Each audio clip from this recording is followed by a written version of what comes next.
بنتا خدا بناتا ہے۔ میں بڑے ادب کے ساتھ حضور والا کی بارگاہ میں عرض پیش کروں کہ حضور اپنے خطاب نایاب سے میں سائڈ میں بیٹھا ہوں۔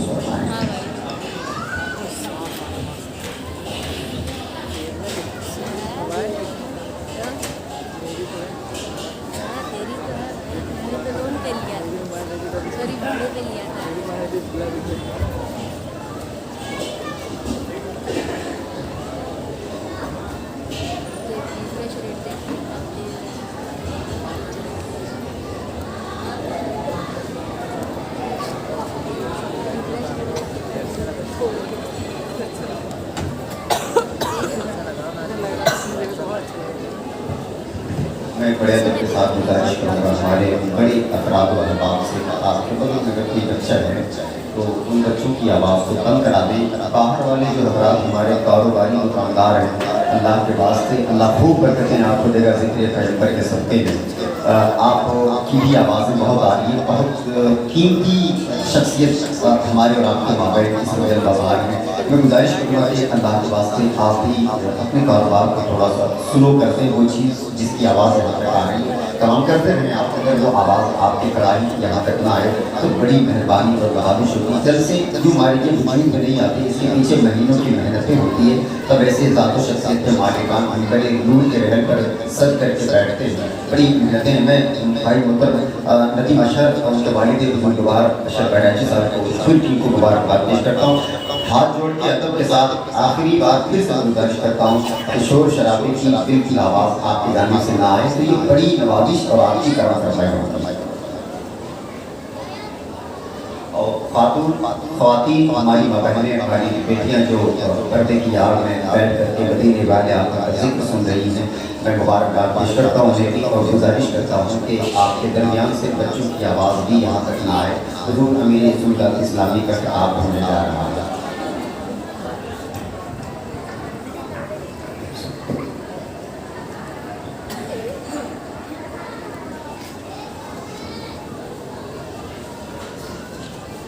الحمدللہ رب العالمین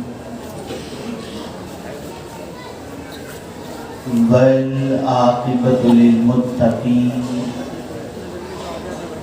والصلاۃ والسلام علی سید الانبیاء والمرسلین وعلى آلہ واصحابہ الطیبین الطاہرین، اما بعد فاعوذ باللہ من الشیطان الرجیم، بسم اللہ الرحمن الرحیم۔ قل لن یصیبنا الا ما کتب اللہ لنا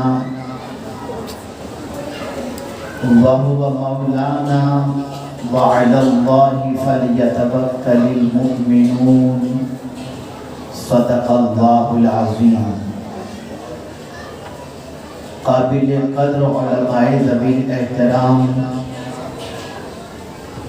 سادات کرام، حاضرین و حاضرات و ناظرین، السلام علیکم ورحمۃ اللہ وبرکاتہ۔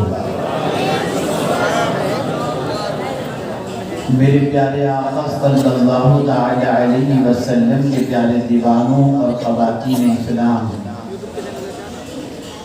جس آیہ کریمہ کی تلاوت کا میں نے شرف حاصل کیا، اس سے متعلق کچھ معروضات پیش کرنے سے پہلے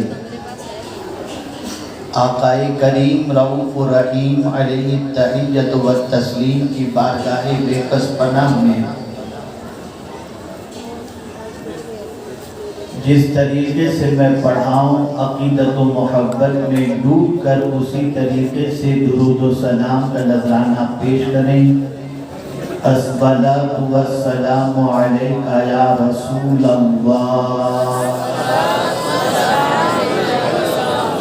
الصلاۃ والسلام علیک یا حبیب اللہ، الصلاۃ والسلام علیک یا نبی اللہ، الصلاۃ والسلام علیک یا نور اللہ، وعلى آلك وأصحابك يا حبيب الله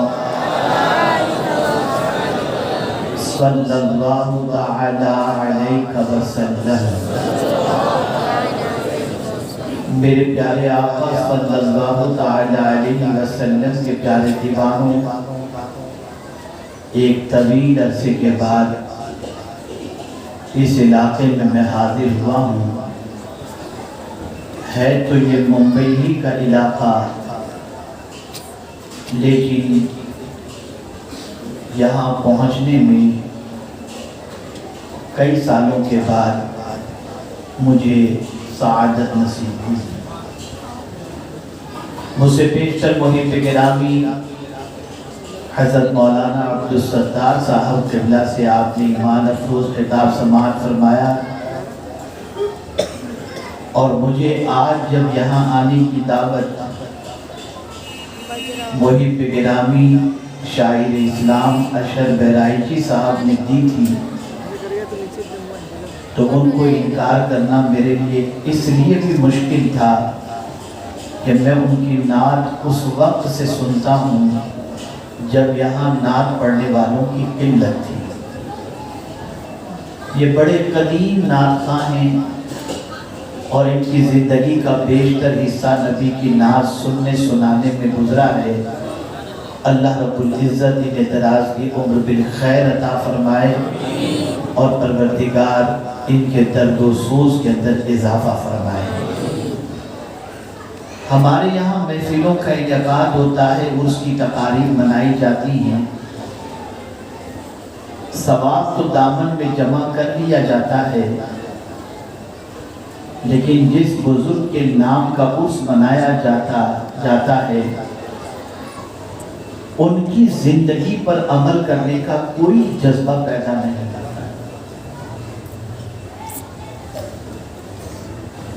وجہ کیا ہے؟ تو میں اگر کہوں تو غلط نہ ہوگا کہ ہم یہاں بھی آتے ہیں، اجمیر بھی جاتے ہیں، بہرائچ شریف بھی جاتے ہیں، مدینہ شریف بھی جاتے ہیں، بغداد شریف بھی جاتے ہیں، کربلا شریف بھی جاتے ہیں، نجف اشرف بھی جاتے ہیں، سب جگہ جاتے ہیں صرف دنیا کی، کہ وہاں پہنچیں تو دنیا کی ہماری پریشانیاں دور ہو جائیں.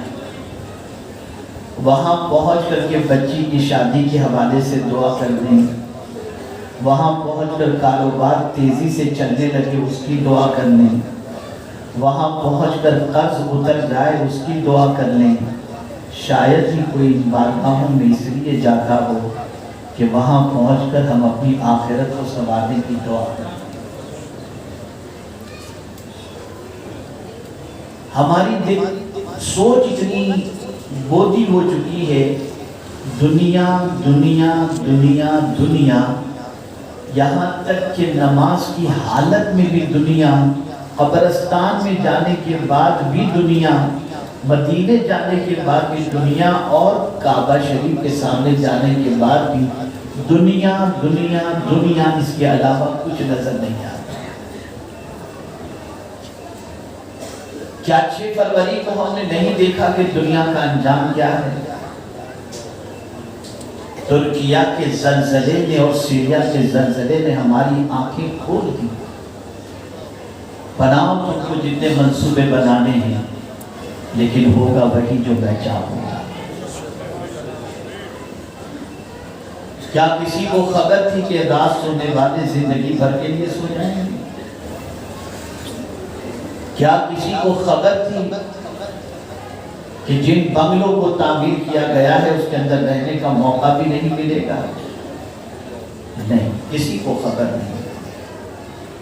جس طرح سے آج ترکیہ کا ایک علاقہ زلزلے سے متاثر ہوا، سیریا کا علاقہ زلزلے سے متاثر ہوا، ایک دن پوری دنیا کا حال یہی ہوگا. اذا زلزلت الارض زلزالها،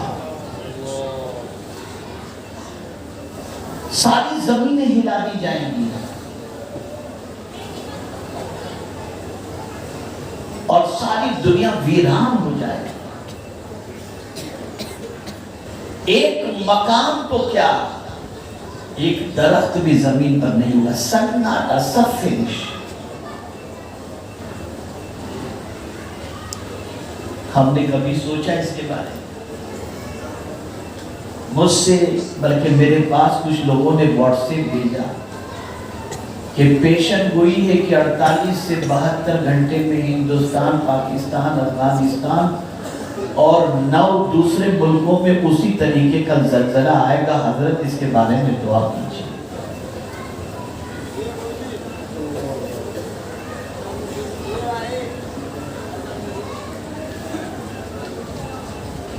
پریشان ہیں لوگ، تصور سے پریشان ہیں، کچھ تو پڑھ کر پریشان ہیں، لیکن کچھ لوگ تو اتنے بے حس ہیں کہ ترکیہ کے زلزلے کے مناظر ٹی وی پر دیکھنے کے بعد بھی نہ پکچر چھوٹ رہی ہے، نہ گانے چھوٹ رہے ہیں، نہ توبہ استغفار کی طرف مائل ہو رہے ہیں، نہ اللہ کے خوف سے لرز رہے ہیں، کچھ بھی نہیں۔ وہی عیاشی، وہی برائیاں، وہی بد کرداریاں، وہی گناہوں کے دلدل میں ڈوب جانا۔ کتنوں نے توبہ کی، کتنوں نے اللہ کی طرف رجوع کیا، کتنے بار گاہ سمدیت میں جھکے۔ اگر آپ پوری دنیا کا پرسنٹیج نکالیں گے تو الا ماشاءاللہ شاید ہی کسی کی طبیعت مائل ہوئی ہو۔ وجہ سب سے بڑی یہ ہے، جس کا دل گناہوں کی وجہ سے سخت ہو جائے، اس کو پھر کوئی حادثات بھی اس پر اثر انداز نہیں ہوتے، اور نہ اللہ اس کے رسول کے کلام کا اثر اس کے دل پر ہوتا ہے۔ میں آج سلطان الہند غریب نواز رحمت اللہ تعالی کی ایک ہی بات عرض کروں گا، لیکن اس بات کو عرض کرنے سے پہلے قرآن کی روشنی میں سمجھانا چاہوں گا کہ اس ایک بات پر خواجہ کا جو عمل تھا وہ قرآن کی روشنی میں کتنا اسٹرانگ تھا۔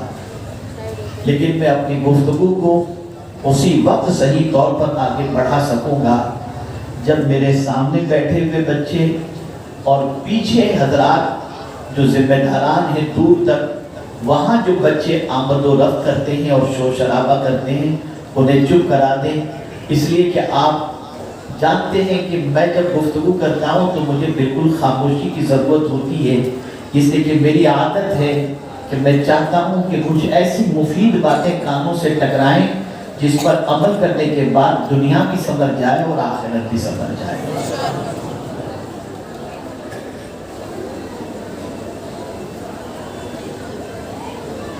سورہ توبہ کی میں نے ایک آیت تلاوت کی،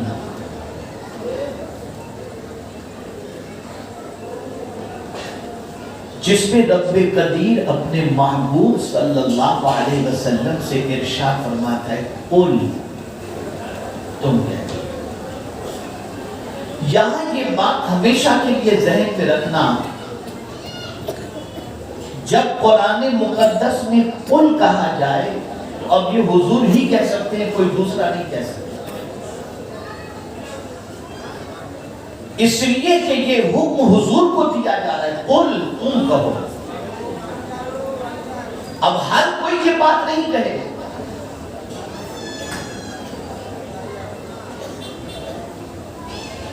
اسی لیے جب قرآن نے کہا قل انما انا بشر مثلکم، تو یہ حضور کہہ سکتے ہیں، آدمی نہیں کہہ سکتا، یہ کہنے کا حق حضور ہی، اس لیے کہ رب نے حضور سے فرمایا قل، آپ نے تب سے کہنا شروع کر دیا کہ حضور ہماری طرح ہیں۔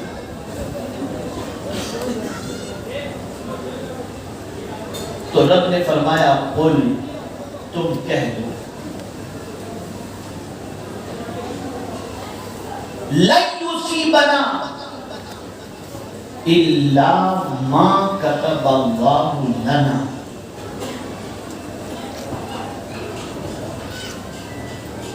ہم کو نہیں پہنچے گی کوئی مصیبت، یا ہم کو پہنچتی ہے وہی مصیبت جو اللہ نے لکھ دی ہے، وہی مصیبت ہم کو پہنچے گی جسے اللہ نے لکھ دی ہے۔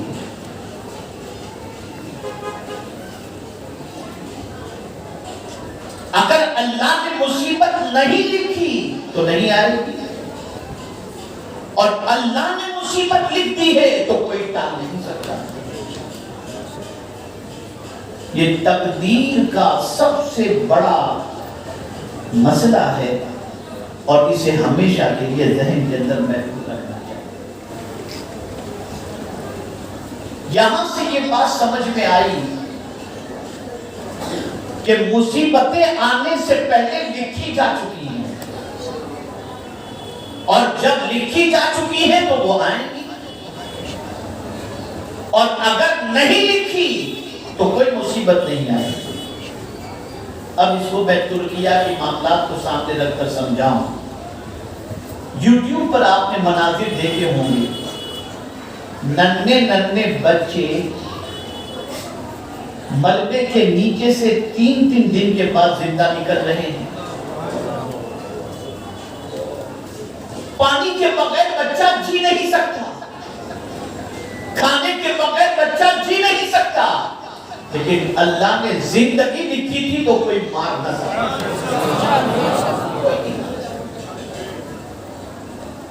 قدرت نے اس کی زندگی لکھی تھی، وہ جیے گا، اور اگر وہ مارنا چاہے تو کوئی زلزلے کی ضرورت نہیں، ٹھوکر لگی اور آدمی گرا چلا گیا۔ یہاں سے یہ بات بھی ذہن کے اندر رکھی ہے۔ ایک اور عقیدہ تھوڑا سا پختہ کر لیں، جو لوگ ڈرگس کا کاروبار کرتے ہیں، جو لوگ شراب اور جوئے کا کاروبار کرتے ہیں، جو لوگ سود کا کاروبار کرتے ہیں، جو لوگ طوائفوں کا کاروبار کرتے ہیں، جو لوگ آوارگی اور حرام کاروبار کرتے ہیں، اور وہ سمجھتے ہیں اسی میں ہماری روزی لکھی ہوئی، تو میں ان کو سمجھا دوں کہ آپ اللہ سے حلال مانگو نا، حلال مانگو، اور یہ عقیدہ درست کر لو۔ جس طریقے سے ہر مذہب کا ماننے والا انسان یہ عقیدہ رکھتا ہے کہ موت سے کوئی بچ نہیں سکتا، آ کر کے رہے، کوئی موت سے بچ نہیں سکتا، اور موت کے حوالے سے قرآن نے کہہ دیا لِكُلِّ أُمَّةٍ أَجَلٌ إِذَا جَاءَ أَجَلُهُمْ لَا يَسْتَأْخِرُونَ سَاعَةً وَلَا يَسْتَقْدِمُونَ۔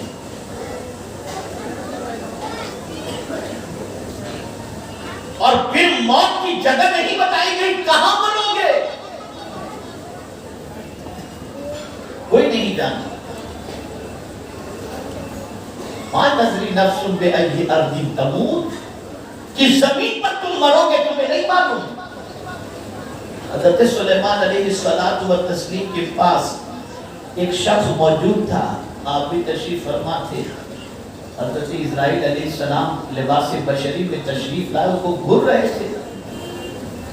اس شخص نے حضرت سلیمان علیہ السلام سے عرض کیا کہ حضور یہ مجھے گھر رہا ہے، تو آپ نے فرمایا تم کیوں گھر رہے ہو؟ تو حضرت اسرائیل علیہ السلام عرض کرتے ہیں یا سلیمان علیہ السلام، اس کی روح تو مجھے چین میں قبض کرنی تھی، یہ ابھی تک یہاں بیٹھا ہوا ہے۔ تو حضرت سلیمان علیہ السلام سے اس شخص نے معذرت کی، مجھے گھر رکھنے کہیں بھیج دو، ہوا پہ اڑا کر چین بھیجے، وہاں اسرائیل علیہ السلام پہنچ کر روح قبض کر لی۔ موت ایسی سچائی ہے جس سے کوئی بچ نہیں سکتا۔ یہ بیٹا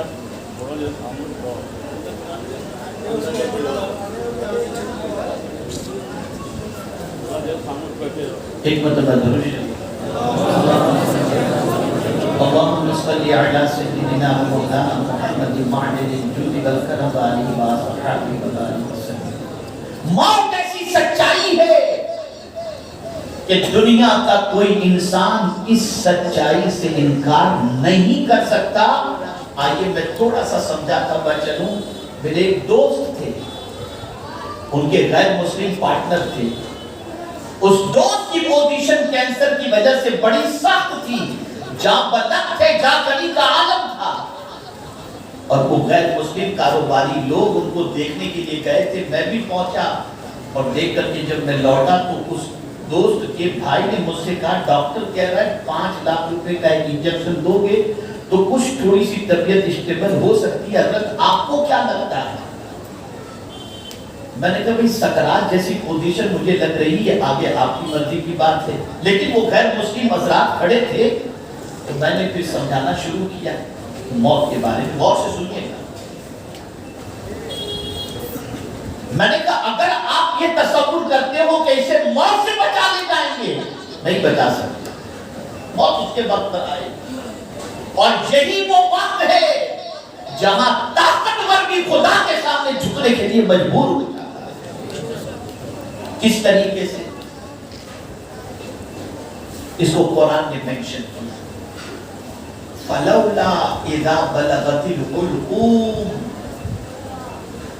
وَأَنْتُمْ حِينَئِذٍ تَنْظُرُونَ وَنَحْنُ أَقْرَبُ إِلَيْهِ مِنْكُمْ وَلَكِنْ لَا تُبْصِرُونَ فَلَوْلَا إِن كُنتُمْ غَيْرَ مَدِينِينَ تَرْجِعُونَهَا إِن كُنتُمْ صَادِقِينَ۔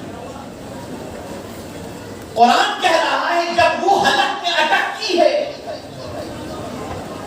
تو تم قریب رہ کر اس بندے کو تک رہے ہوتے ہو۔ دیکھئے نا، کوئی ارب پتی ہے اور وہ ارب پتی اس کا بیٹا اگر بیمار ہے تو کہے گا میں ساری دولت خرچ کر کے میرے اپنے بچے کو زندہ دیکھنا چاہتا ہوں، ڈاکٹرز کو کھڑا کرے گا، ڈاکٹر صاحب آپ یہیں رہیں، جتنی فیس وہ آپ لے لیجئے گا، آپ جائیں تو کسی اور ڈاکٹر کو کھڑا رکھیں، لیکن میرا بیٹا مرنا نہیں چاہیے، آپ ٹریٹمنٹ برابر کریں۔ ڈاکٹر کھڑا ہے، باپ بھی کھڑا ہے، ماں بھی کھڑی ہے، مریض لیٹا ہوا ہے، سب کیوں کھڑے ہیں؟ روح نہ نکلے، سب قریب کیوں ہیں؟ تاکہ اس وقت اس کی گفتگو بھی سمجھیں اور اس کے لیے کچھ انتظام بھی کر سکے۔ لیکن مولا فرماتا ہے اللہ اکبر وَنَحْنُ أَقْرَبُ إِلَيْهِ مِنْكُمْ، اے بندو تم سمجھ رہے ہو تم اس کے قریب ہو، لیکن ہم تو تم سب سے زیادہ اس کے قریب ہیں۔ یہ اللہ فرما رہا ہے، تم سمجھ رہے ہو کہ تم اس کے قریب ہو، اللہ فرماتا ہے تم سے زیادہ تو ہم اس کے قریب ہیں، وَلَٰكِن لَا تُبْصِرُونَ، لیکن تم ہم کو دیکھ نہیں سکتے۔ اور پھر آگے قرآن کہتا ہے لگاؤ تمہارا سورس جتنا لگانا ہے، ڈاکٹر بلاؤ، قریب کھڑے رہو، خود کو طاقتور سمجھ رہے ہو، قوت والا سمجھ رہے ہو، آؤ اس وقت میں تمہیں چیلنج کر رہا ہوں۔ یہ میرے مولا کا چیلنج ہے۔ کیا چیلنج؟ فَلَوْلَا إِن كُنتُمْ غَيْرَ مَدِينِينَ تَرْجِعُونَهَا إِن كُنتُمْ صَادِقِينَ، اگر تم طاقتور ہو تو ہم روح نکال رہے ہیں، تم لوٹا کر کے بتاؤ، اگر سچے ہو تو لوٹا کر۔ کوئی بچا سکتا ہے؟ جواب دیجیے، کوئی نہیں بچا سکتا۔ موت اس کے وقت پر آ کر کے ہی رہتی ہے۔ تو توجہ چاہوں گا، یقین رکھو جس وقت تمہاری موت لکھی ہے وہ اس وقت آ کر کے ہی رہے گی۔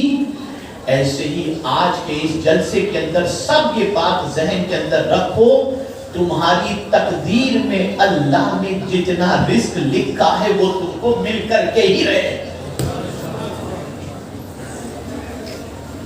تمہاری روزی تم سے کوئی چھین نہیں سکتا۔ اللہ نے جتنی تمہاری تقدیر میں روزی لکھی ہے وہ تمہیں مل کر کے رہے گی۔ اس لیے خدا کے لیے حرام کمائی کی طرف کبھی توجہ مت دینا، اس لیے کہ اللہ عز و جل کو حلال پسند ہے اور تمہارے حصے کی حلال روزی تمہیں مل کر کے رہے گی۔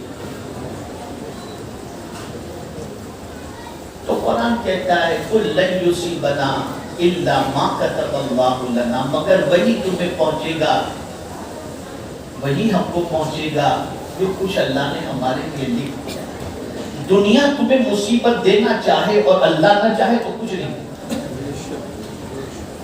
اور دنیا تمہیں راحت دینا چاہے اور اللہ نے قسمت میں مصیبت لکھی ہے تو کوئی ٹال نہیں سکتا، کوئی ٹال نہیں سکتا۔ یہی وجہ ہے کہ اللہ کے برگزیدہ بندوں نے اللہ کے فیصلے پر اپنے آپ کو سرنڈر کر دیا. میری بہنیں موجود ہیں, ایک بڑی پیاری بات ان کو سمجھاتا ہوں. ایک بڑھیا ضعیفہ خاتون جا رہی تھی, پیر کا ناخن نکل گیا.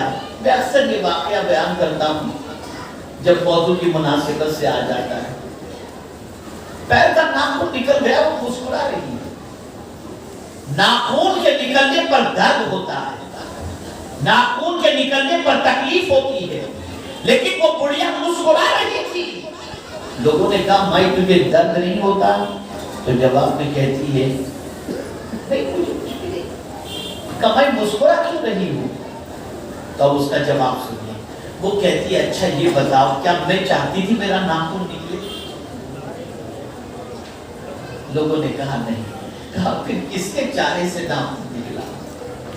کہا رب کے چارے سے. تو بولے میں اس لیے مسکرا رہی ہوں کہ مولا تو جس پہ راضی اس میں میں بھی راضی.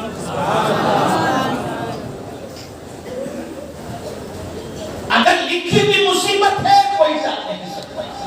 ترکیہ کی مصیبت لکھی تھی, سیریا کی مصیبت لکھی تھی, ان کی موت اس وقت کی لکھی ہوئی تھی, آ کر کے رہی, کوئی بچا نہیں سکتا.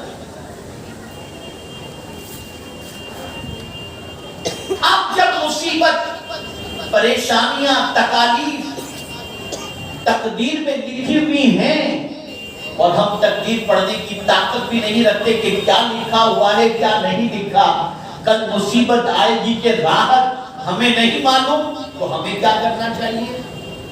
تو ہمیں فرمایا گیا کہ اپنے رب سے اچھی امید رکھو, اور جیسی تم امید رکھو گے مولا اسی طرح سے تمہارے ساتھ پیش بھی آئے. اس لیے کہ جو تقدیر لکھنے والا ہے قلم تو خوش ہو گیا, لیکن سب کچھ اس کے دست قدرت میں, اس سے کوئی پوچھنے کی طاقت اور ہمت نہیں رکھتا. وہ جو چاہے کرے, ان ربک فعال لما یرید. کوئی پوچھنے والا نہیں ہے, وہ خالق ہے, وہ مالک ہے, جو چاہے وہ کرے. اب جب یہاں تک بات سمجھ میں آ گئی کہ مصیبتیں وہی ہم کو پہنچیں گی جو اللہ نے ہمارے حصے میں لکھ دی ہیں, اور ہم نہیں جانتے کہ ہمارے حصے میں اللہ نے مصیبت لکھی ہے یا راحت لکھی ہے, تو اپنے رب سے اچھی امید رکھیں کہ مولا تو رحمان و رحیم ہے, ہمیں تجھ سے امید ہے کہ تو کرم کی نظر فرمائے. آگے فرمایا ہوا مولانا. اب دیکھیں نا قرآن کا اسلوب دیکھیے, اللہ ما کتب اللہ فرمایا, اور فرمایا ہوا مولانا. جس نے ہماری تقدیر لکھی ہے وہی تو ہمارا مولا ہے, وہی تو ہمارا مالک ہے, وہی تو ہمارا پالنہار حقیقی ہے. اور خدا کی قسم اس سے بڑا کوئی مہربانی کرنے والا ہے ہی نہیں, وہ سب سے بڑا مہربان. اور اس کی عطا سے اس کے محبوب صلی اللہ علیہ وسلم رحمت للعالمین, انسانوں کے حضور سے زیادہ کوئی غمخوار نہیں ہے, اور معبود برحق سے بڑھ کر کے کوئی رحمان و رحیم ہے. اب یہاں تک جب بات آ گئی, اب کیا کرنا چاہیے؟ وہی ہمارا مولا ہے, ہم کہتے بھی ہیں ہمیں پیدا تو نے کیا, زندگی تو نے عطا فرمائی, موت تیرے دست قدرت میں, رزق تیرے دست قدرت میں, عزت تیرے دست قدرت میں, ذلت تیرے دست قدرت میں, تو ہی ہمارا مولا ہے. ہم نے جب یہ کہہ دیا تو اب قرآن کہتا ہے وَعَلَى اللَّهِ فَلْيَتَوَكَّلِ الْمُؤْمِنُونَ. اب مومنین کو چاہیے کہ جس کو تم مولا کہہ رہے ہو اسی پر تم بھروسہ کرو. تمہارا بھروسہ تمہارے رب پر ہونا چاہیے, تمہارا بھروسہ تمہارے پالنہار حقیقی پر ہونا چاہیے, تمہارا بھروسہ خالق کائنات پر ہونا چاہیے. اپنے رب پر توکل کرو, کامل بھروسہ کرو. اور قرآن نے کہہ دیا وَمَن يَتَوَكَّلْ عَلَى اللَّهِ فَهُوَ حَسْبُهُ. جو اللہ پر بھروسہ کر لے اللہ اس کے لیے کافی. اور یہ بھروسے کا معاملہ اللہ نے حضور سے بھی فرمایا. اولیاء کرام کی پوری زندگی اللہ پر توکل کرنے میں گزری ہے، مخلوق پر کبھی بھروسہ نہیں کیا ہوگا. مخلوق پر. اسی پر مولا علی کی ایک بات مجھے یاد آتی ہے. آج کل تو بہت ساری مولا علی سے منسوب غلط باتیں بھی کی جاتی ہیں، لیکن مولا علی کو پڑھنا ہے. ایک کتاب تحریک کی طرف سے شائع ہونے والی ہے انشاءاللہ. مولا علی مشکل کشا رضی اللہ تعالی عنہ کے تقریباً 100 سے زائد اقوال جو اوتھینٹک ہیں وہ اقوال ہیں.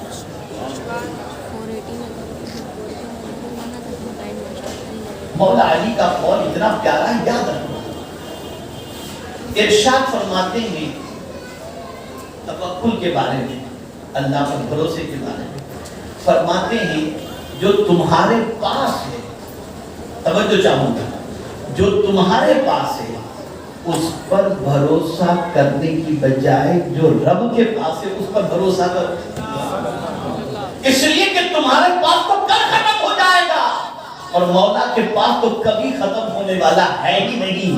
وَإِن مِّن شَيْءٍ إِلَّا عِندَنَا خَزَائِنُ. اللہ فرماتا ہے میرے پاس صرف ایک چیز کا خزانہ ہے، ساری چیزوں کا خزانہ میرے پاس ہے. آج انسان پر آدمی بھروسہ کر لیتا ہے، قدرت پر نہیں. کبھی آپ نے ایک چھوٹی سی چڑیا کو دیکھا؟ وہ درخت کے ڈال پہ، پتلی سی ڈال لیکن سو جاتی ہے آرام سے، آم لگ جاتی ہے اسے. نہ دائیں جانی کوئی دیوار، نہ بائیں جانی کوئی دیوار، کوئی سنبھالنے والا نہیں، درخت کی ڈال پر ہے وہ سو جاتی. اے چڑیا تجھے گرنے کا ڈر نہیں لگتا؟ تو جواب دے گی چڑیا میرا مولا بہت بڑا ہے پر میرا توکل. اسی لیے حضور نے مثال بھی جب پیش فرمائی تو فرمایا جس طریقے سے پرندے اللہ پر بھروسہ کرتے ہیں ایسے بندہ خدا پر بھروسہ کر لے تو جس طرح اللہ پرندے کو رزق عطا کرتا ہے ایسے بندوں کو رزق عطا کرتا ہے. اب یہاں ظاہر سی بات ہے، میں اس علاقے میں آیا ہوں، ایسا نہیں کہ سارے ان پڑھ لوگ ہیں، ماشاءاللہ کافی پڑھے لکھے لوگ ہوں گے. ایک نقطہ عرض کر دیتا ہوں، تاریخی جملہ زندگی بھر کے لیے یاد رکھنا. ہماری پوزیشن یہ ہوتی ہے ہم اپنے بچے کو قیمتی موبائل دلاتے ہیں، قیمتی گاڑیاں دلاتے ہیں، قیمتی کھلونے دلاتے ہیں، قیمتی کپڑے پہناتے ہیں اور سوچتے ہیں یہی ہمارے بچوں کی ضرورت ہے. چڑیا سے آپ سیکھو. کس سے؟ بولیے. چڑیا اپنے بچے کے لیے گھونسلہ نہیں بناتی، اڑنا سکھاتی. تم جینا سکھاؤ اپنے بچے کو، جینے کا طریقہ سکھاؤ، کیسے جینا چاہیے، انہیں اخلاق سکھاؤ. پوچھا کسی پوچھنے والے نے پیغمبر رحمت صلی اللہ علیہ وسلم سے کہ باپ کی طرف سے اولاد کے لیے سب سے بڑا تحفہ کون سا ہے؟ تو رسول اعظم صلی اللہ علیہ وسلم نے فرمایا ماں باپ کی طرف سے اولاد کے لیے سب سے بڑا تحفہ اچھے اخلاق ہیں. یہ سب سے بڑا تحفہ. اور یہ ہم سکھاتے ہیں اس لیے خود ہی اخلاق گرے ہوئے ہیں، خود ہی اخلاق سے. تو عرض یہ کر رہا تھا توکل. غزوہ خندق کے موقع پر صحابہ کرام علیہ رضوان کی خطائے اجتہادی ہوئی اور اس کی وجہ سے 70 صحابہ شہید ہو گئے. تو حضور صلی اللہ علیہ وسلم سے رب قدیر نے فرمایا غلام میں آ میرے محبوب کو معاف کر. اور پھر فرمایا واستغفر لہم، اور ان کے لیے مغفرت کی دعا بھی کرو. اب صحابہ ہوشیار تھے، مزاج شناس تھے رسول اعظم صلی اللہ علیہ وسلم. تو جب سرکار نے معاف کر دیا تو چونکہ غلطی بڑی تھی تو دل میں تھوڑی سی کسک تھی کہ کہیں دل میں سرکار صلی اللہ تعالی علیہ وسلم کو جو تکلیف پہنچی ہے اس کی وجہ سے اللہ کہیں جو ہے ہمیں کسی مصیبت میں گرفتار نہ فرما دے. تو رب نے خود ہی فرما دیا واستغفر لہم، کہ حضور تو مغفرت کی دعا کر. میرے محبوب مغفرت کی دعا کر. اس کے بعد ان کے کانفیڈنس کے لیے اللہ نے حضور سے فرمایا وشاورہم فی الامر، اور کام کے سلسلے میں ان سے مشورہ بھی لے لو۔ اور ظاہر سی بات ہے کہ جنگ کے سلسلے میں مشورہ لیا جائے تو دل صاف ہو چکا، اور سرکار کا دل تو صاف ہی تھا، کیا کہنے، میرے امام کہتے ہیں تو جو چاہے تو ابھی میل میرے دل کے دھلے، کہ خدا دل نہیں کرتا کبھی میلا میرا۔ سرکار کا دل تو پاک تھا، کبھی میلا تھا ہی نہیں، اگر حضور چاہے تو ہمارا دل بھی پاک ہو جائے۔ اسی لیے میرے امام کہتے ہیں چمک تجھ سے پاتے ہیں سب پانے والے، میرا دل بھی چمکا دے چمکا دے۔ نعرہ تکبیر، نعرہ رسالت۔ حضرت علامہ شیخ ولی شاکر علی نوری صاحب قبلہ، مسلک اعلی حضرت۔ اب فرمایا گیا وشاورہم فی الامر، ان سے مشورہ بھی کرو۔ اور آگے توجہ چاہوں گا، فَإِذَا عَزَمْتَ، مشورہ بھی ہو گیا، معاف بھی کر دیا، مغفرت کی دعا بھی کر دی، لیکن میرے محبوب جب تم کسی کام کا ارادہ کرنا تو فَإِذَا عَزَمْتَ، تو جن سے مشورہ لیا ہے ان پر بھروسہ نہ کرنا، فَتَوَکَّلْ عَلَى اللَّهِ، اللہ پر بھروسہ کرنا۔ جہاں سے یہ مزاج لیا جا رہا ہے، بھروسہ ہو تو صرف اللہ کی ذات پر بھروسہ ہو۔ یہ حضور سے رب قدیر جل جلالہ نے فرمایا۔ یہاں سے توکل کا مرتبہ سمجھ میں آئے گا، توکل کی کیفیت سمجھ میں آئے گی۔ اور یہ بات ہمیشہ کے لیے یاد رکھیں، اللہ پر اگر کوئی توکل کر لے تو مولا اس کے توکل کی لاج رکھ لیتا ہے۔ اور قرآن میں ایک مقام پر نہیں، کئی مقامات پر توکل کے بارے میں حکم آیا ہے۔ اب آئیے میں تھوڑا سا سمجھاؤں، توکل کرنے والے توکل کرتے ہیں تو کہاں تک کرتے ہیں؟ قرآن کہتا ہے نا وَعَلَى اللَّهِ فَلْيَتَوَكَّلِ الْمُؤْمِنُونَ، اللہ پر بھروسہ مومنین ہی کرتے، ایمان والے ہی اللہ پر بھروسہ کریں گے، اس لیے کہ وہ جانتے ہیں کہ میرا مولا کتنا طاقتور ہے، کتنی قوت والا ہے، اس کے دست قدرت میں سب کچھ ہے۔ اور میں جب آپ کو توکل کی بات آگے بتاؤں گا تو آپ کا ایمان تازہ ہو جائے گا۔ اللہ والے اور مومنین صرف زمین کے اوپر توکل نہیں کرتے کہ دنیا ہی میں صرف بھروسہ، نا، دنیا میں بھی کرتے ہیں اور قیامت میں بھی اللہ پر بھروسہ۔ ان کا بھروسہ وہاں تک، اور کب تک بھروسہ سنیے آپ حدیث کی روشنی میں۔ کیسا اللہ پر بھروسہ؟ دو بندوں کے لیے رب کا حکم ہوگا کہ جہنم میں ڈال دو۔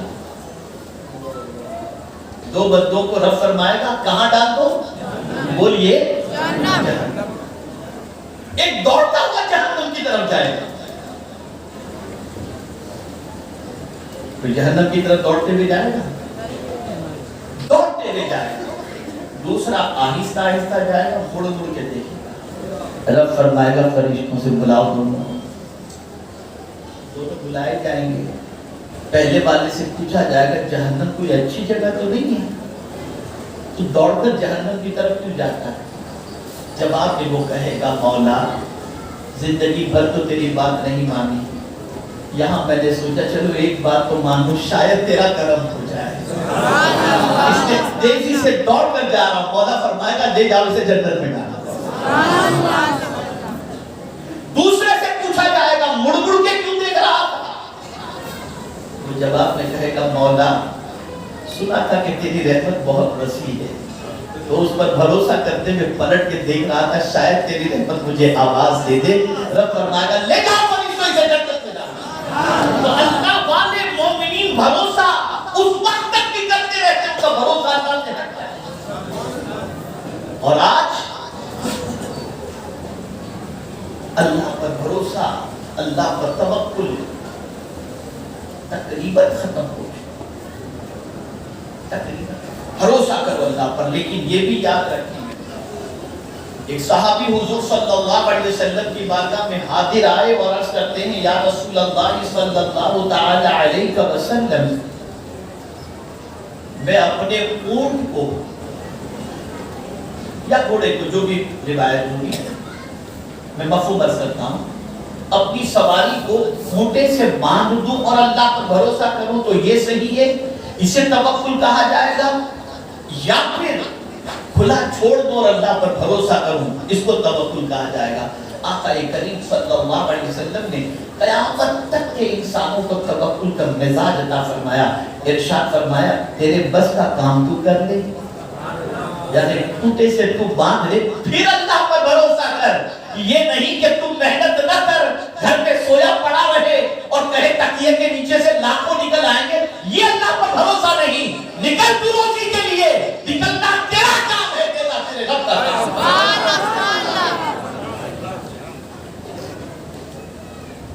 اس کو کہتے ہیں اللہ پر بھروسہ کرو، کامل بھروسہ کرو۔ اور جو سچا مومن ہوتا ہے وہ اللہ پر کامل بھروسہ کرتا ہے، اللہ پر توکل کرتا ہے۔ اب آئیے میں خواجہ صاحب کی بات بتا دوں اور اپنی گفتگو کو ختم کروں۔ دیکھیں آپ جانتے ہیں میں لمبی تقریر نہیں کرتا، میرے پاس اتنا میٹر بھی نہیں کہ میں لمبی گفتگو کر سکوں، مختصر کرتا ہوں اور چاہتا ہوں کہ وہی بات ذہن کے اندر بیٹھ جائے، اور کوشش کرتا ہوں کہ موضوع کی مناسبت ہی سے گفتگو ہو اور ایک ہی موضوع پر گفتگو ہو تاکہ بات اچھی طرح سے ذہن میں بیٹھے۔ دیکھیں توکل کے معنی ہوتا ہے ٹیک لگانا، یہ ایسا سہارا ہوتا ہے۔ اللہ سے بڑا سہارا کون سا؟ مجھے تو اعلیٰ حضرت عظیم البرکت کا یہ شعر جب یاد آتا ہے تو ان کے توکل پر فدا ہونے کو جی چاہتا ہے۔ کہتے ہیں جب وہ غفار ہے کیا ہونا، جب وہ غفار ہے کیا ہونا۔ لیکن پوری زندگی اللہ اور اس کے رسول کی اطاعت میں گزار کر پھر اس کے غفار ہونے پر توکل کیا۔ یہ نہیں کہ نمازیں چھوڑ دی اور اللہ معاف کرنے والا ہے، نہیں، جماعت بھی انہوں نے نہیں چھوڑی، پھر اللہ پر بھروسہ کیا، سنتوں پر عمل کیا، پھر اللہ پر بھروسہ کیا۔ یہ ہے اللہ پر کامل توکل۔ اب خواجہ صاحب کی بات، جب ہندوستان تشریف لا رہے تھے خواجہ صاحب، شہاب الدین غوری کی شکست خوردہ فوج کے سپاہیوں سے ملاقات ہوئی۔ دیکھا خواجہ صاحب کو ماشاءاللہ صوفی ہیں، اللہ والے نظر آ رہے ہیں۔ پوچھا بابا کہاں جا رہے ہیں؟ خواجہ صاحب نے فرمایا اجمیر جا رہا ہوں۔ شہاب الدین غوری کی شکست خوردہ فوج کے سپاہیوں نے کہا بابا اجمیر نہ جائیں، ہم شہاب الدین غوری کی شکست خوردہ فوج کے سپاہی ہیں، ابھی شکست کھا کر کے ہم آ رہے ہیں، اور آپ اللہ والے نظر آتے ہیں، سیدھے سادے نظر آتے ہیں، آپ کو نہیں چھوڑیں گے، لوگ قتل کر ڈالیں گے۔ ہمارے پاس تو فوج کی پھر بھی ہم ہار کر کے آ رہے ہیں، آپ کے پاس تو کوئی لاہو لشکر بھی نہیں، کہیں آپ کے ساتھ کوئی زیادتی نہ ہو جائے۔ اب خواجہ صاحب کا جواب ارشاد فرماتے ہیں سنو، تم لوگ جب اجمیر آئے تھے تو فوج پر بھروسہ تھا، ہتھیار پر بھروسہ تھا، معین الدین آیا ہے تو اس کا بھروسہ اپنے رب پر ہے، یہ اللہ پر بھروسہ کر کے آیا ہے۔ اور یہ بات یاد رکھیں، خواجہ صاحب اپنی مرضی سے ہندوستان نہیں آئے، مصطفیٰ کے بھیجنے پر آئے، اللہ کے فرمان کے مطابق آئے۔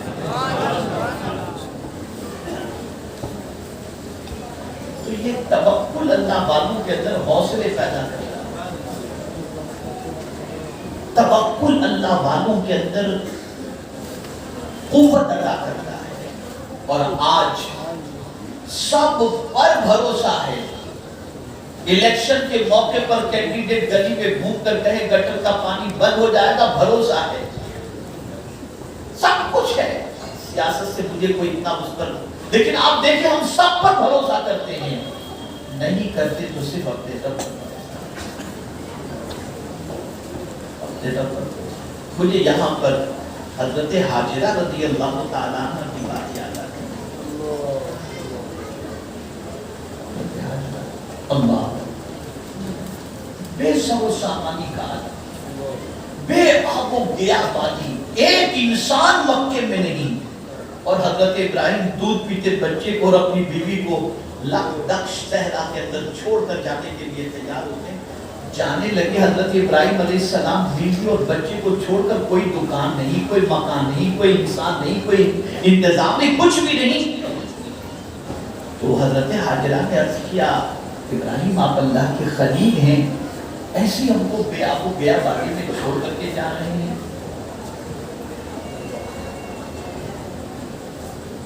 تو آپ نے کہا میں بس چھوڑ کے جا رہا ہوں۔ تو پھر انہوں نے کہا کہ کیا اللہ کے حکم سے چھوڑ کر جا رہے ہیں؟ تو حضرت ابراہیم علیہ السلام نے فرمایا ہاں اللہ کا یہی حکم ہے کہ تمہیں یہاں چھوڑ کر کے جاؤ۔ کہا پھر جائیں گے، ہم اللہ پر بھروسہ کرتے وہ ضائع نہیں کریں۔ اور پھر دنیا نے دیکھا وہی وقت آباد ہو گیا، اور دنیا نے دیکھا کہ حضرت اسماعیل کی ٹھوکروں سے زمزم جاری ہو گیا، 4000 سال سے زیادہ کا عرصہ گزر گیا، آج بھی پانی جاری ہے۔ یہ تھا اللہ پر بھروسہ، یہ تھا اللہ پر بھروسہ۔ تو اللہ پر کامل بھروسہ رکھو، اللہ پر یقین رکھو، اور اللہ عز و جل کی اطاعت کرو، اللہ کے رسول صلی اللہ علیہ وسلم کی اطاعت کرو۔ اور یہ بات یاد رکھنا، ایمان والے کی ایک علامت یہ بھی ہے کہ وہ اللہ پر کامل بھروسہ رکھتا ہے، اور جب اللہ پر بھروسہ رکھو گے تو اللہ کافی ہے، اللہ کافی ہے، اللہ کافی ہے۔ وَمَنْ يَتَوَكَّلْ عَلَى اللَّهِ فَهُوَ حَسْبُهُ، جو اللہ پر بھروسہ کر لے اللہ اس کے لیے کافی ہے۔ تو آج کی نشست کے اندر آپ کو یہ ذہن بنا کر کے چلنا ہے۔ 2-3 باتیں میں سمجھا دوں تاکہ جو مصیبت آپ کی تقدیر میں لکھی ہے وہ آ کر کے رہے۔ اس کی بھی کچھ کیٹیگریز ہیں، قضائے مبرم، قضا پر شدید مبرم، اس طریقے سے قضائیں ہیں۔ کچھ پریشانیاں ایسی ہیں جن کو ٹالنے کے لیے اللہ عز و جل نے مختلف سبیلیں رکھی، جیسا کہ فرمایا صلہ رحمی کی بنیاد پر اللہ رزق میں برکت عطا فرماتا ہے، عمر میں برکتیں عطا فرماتا ہے۔ کچھ چیزیں ایسی رکھی ہیں جس کی وجہ سے قضا و شبیر مبرم جو ہے وہ اللہ تعالیٰ اس کو ٹال دیا کرتا ہے کسی کی دعا کی وجہ سے، لیکن اللہ عز و جل نے جو لکھ دیا ہے اس پر یقین ہونا چاہیے اور اس پر بھروسہ ہونا چاہیے۔ تو میرے پیارے آقا صلی اللہ تعالی علیہ وسلم کے پیارے دیوانوں، یہ بات اپنے ذہن کے اندر رکھیں کہ جو مومن ہوتا ہے وہ اللہ پر وہ اللہ پر کامل بھروسہ کرتا ہے، اور جب کوئی اس پر بھروسہ کر لے تو وہ اپنے بھروسہ کرنے والے کی لاج رکھ لیتا ہے، رسوا نہیں کرتا۔ بس ایک آخری بات سمجھنے سمجھانے کے لیے کہہ دوں، بہت کم ایسے ہوں گے جو غلط کرتے ہوں گے، لیکن صحیح بہت، یہ میں جو بات سمجھانے جا رہا ہوں اس کی بنیاد پر آپ کو ایسا لگے گا کہ جو ہے وہ بالکل صحیح۔ مثال کے طور پر کسی کی دکان پر آپ ہیں کوئی چیز خریدنے کے لیے، اور آپ نے دام نہیں پوچھا، اس نے بتایا اتنے کا ہے، تو آپ نے کہا دیکھو ایسا ہے میرے بھائی، میں کسی دکان میں بھی نہیں جاؤں گا اور مجھے آپ سے بارگیننگ کرنی ہے، مجھے آپ پر بھروسہ ہے، آپ جو بھی لوگ صحیح لوگ، تو آپ کیا کریں گے؟ آپ کا دل جو ہے نرم ہو جائے گا، یار اس نے میرے اوپر بھروسہ کیا ہے اور بھروسے کو ٹھیس نہیں پہنچانی چاہیے۔ تو آپ کا ضمیر اندر سے کہے گا کہ یار مناسب دے دیں۔ تو آپ ذرا سوچو، یہ سمجھنے سمجھانے کے لیے اللہ کی تمثیل، اللہ عز و جل کی ذات ساری تمثیل سے پاک ہے۔ ارے جب انسان پر بھروسہ کرو تو وہ لاج رکھ لیتا ہے، تو خدا پر بھروسہ کرو تو وہ تمہاری لاج نہیں، اس پر بھروسہ رکھو، کامل بھروسہ رکھو۔ خواجہ صاحب نے پوری زندگی اللہ پر بھروسہ کر کے کام کیا، اور اللہ عز و جل نے ان کے بھروسے کی لاج رکھی۔ مومن وہی ہے جو اللہ پر کامل بھروسہ کرتا ہے، اللہ پر توکل کرتا ہے۔ اللہ رب العزت جل جلالہ آقا کریم رؤوف الرحیم علیہ التحیۃ والتسلیم کے صدقہ و طفیل ہمیں اولیاء کے نقش قدم پر چلنے کی توفیق نصیب فرمائے، ان کے کردار کا صدقہ عطا فرمائے، ان کے رنگ میں رنگ جانے کی توفیق نصیب فرمائے، ان کی تعلیمات پر عمل کی توفیق نصیب فرمائے، ان کے بتائے ہوئے راستے پر چلنے کی توفیق نصیب فرمائے، اور پروردگار ان کے اللہ پر توکل کا ذرہ ہمیں بھی نصیب فرمائے۔ وما علینا الا البلاغ المبین۔ میں بہت مشکور ہوں آپ تمامی ساتھیوں کا، بڑی سنجیدگی اور متانت کے ساتھ آپ نے گفتگو سماعت فرمائی، اور اب میں جو بات بس کرنے جا رہا ہوں اسے بھی آپ سماعت فرما لیں انشاءاللہ العظیم۔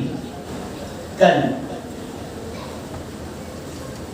ہفتہ واری اجتماع انشاءاللہ مرکز اسماعیل نبی مسجد میں ہوگا انشاءاللہ، اور کل کے سنی اجتماع میں کل کے سنی اجتماع میں انشاءاللہ العظیم میری گفتگو کا موضوع ہے اللہ کی مرضی کی پہچان. آئیے اسے سنیے، اپنی معلومات میں اضافہ کیجیے، کنیکشن اپنے رب سے جوڑیے. سب سے تو جوڑ چکے ہو. خواجہ صاحب آئے ہی اس لیے تھے کہ اللہ سے ہمارا رابطہ مضبوط ہو جائے، رسول اعظم سے رابطہ مضبوط ہو جائے. لیکن ہم نے نہ خواجہ کی تعلیم کی فکر کی، نہ سلطان الہند کریم نواز علیہ رحمت اللہ رضوان کے نقش قدم پر چلنے کی کوشش کی. میرے پیارے آقا صلی اللہ تعالی علیہ وسلم کے دیوانوں، کل آپ دوست احباب و متعلقین کے ساتھ کثیر تعداد میں تشریف لائیں، اور کل انشاءاللہ العظیم ترکیہ اور سیریا کے غلامان رسول کے لیے انشاءاللہ العظیم اجتماع میں دعا بھی ہوگی، تو آپ ضرور شرکت فرمائیں. السلام علیکم ورحمۃ اللہ وبرکاتہ. کیونکہ مجھے تھوڑا سا ارجنٹ نکلنا بھی ہے ایک ذاتی مصروفیت کی بنیاد پر. آپ اپنی جگہ پر بیٹھے رہیے گا، کوئی بھی مسافر کے لیے نہ اٹھیں، کچھ بھی نہ کریں، تاکہ میں آسانی سے جا سکوں.